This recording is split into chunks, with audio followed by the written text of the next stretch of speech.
na bosi yule amekushikilia, haina shida. Lakini kuna watu wengine wafanya biashara tu, ana uwezo wa kufanya nini? Wa kufunga, akaja hapa kwenye ibada tukajifunza neno, alafu akarudi. Jamani, wanatushinda hata wenzetu hawa wenzetu hawa.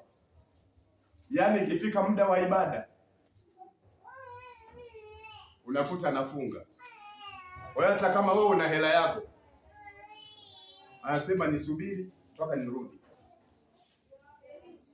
Huwezi kupata mahitaji.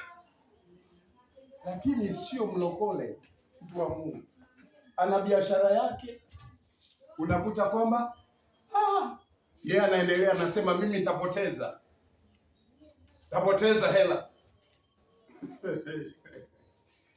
Mwingine unakuta kwamba ibada inafanyika hapa, yeye yupo amekaa tu anapiga soga. Ilikuwa vile. Maana yake mtaanza kusengeliana pale, ibada inaendelea. Mungu atusaidie. Amen. Tuwe watu wa ibada. Haleluya. Amen. Tukiwa watu wa ibada, maombi yetu yatajibiwa na Mungu haraka. Jina la Bwana libarikiwe. Matokeo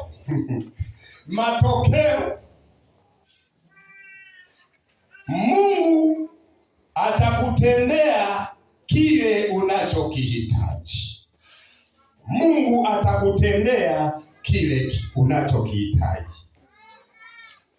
Namba 2, utamzalia Bwana matunda. Nilifundisha hapo nikasema kuna matunda ya aina ngapi? Sasa wale ambao walikuwa, kuna matunda ya aina 3. Aina ngapi wapendwa? 3. Tunda la toba litaonekana.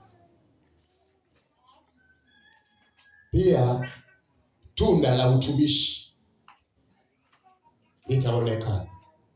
Tamuona mtu anamtumikia Mungu, anafanya kazi ya Mungu. Alafu tunda la Roho Mtakatifu ambayo yapo katika kitabu cha Wagalatia sura ya 5 na mstari wa 22. Tunda la Roho ni upendo, furaha, uaminifu, utu wema, fadhili. Manake hayo ni maisha ya Mkristo. Tunapaswa neno la Mungu likae ndani yetu kwa wingi. Tunapaswa kuwa watu wa ibada. Tuwe watu wa ibada, watu wa Mungu. Tuwe watu wa ibada. Ibada ni muhimu sana. Na ndio maana Mungu alipomuumba mwanadamu, alimuumba ili tumwabudu. Alimuumba ili tumtumikie.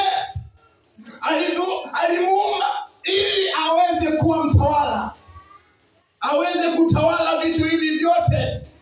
Sasa wanadamu wametawaliwa na vitu, wameacha kumwabudu Mungu, wameacha kufanya ibada ya kweli. Watu wa Mungu, ili maombi yetu yaweze kujibiwa, tunapaswa kukaa ndani ya Kristo. Kaa ndani ya Kristo.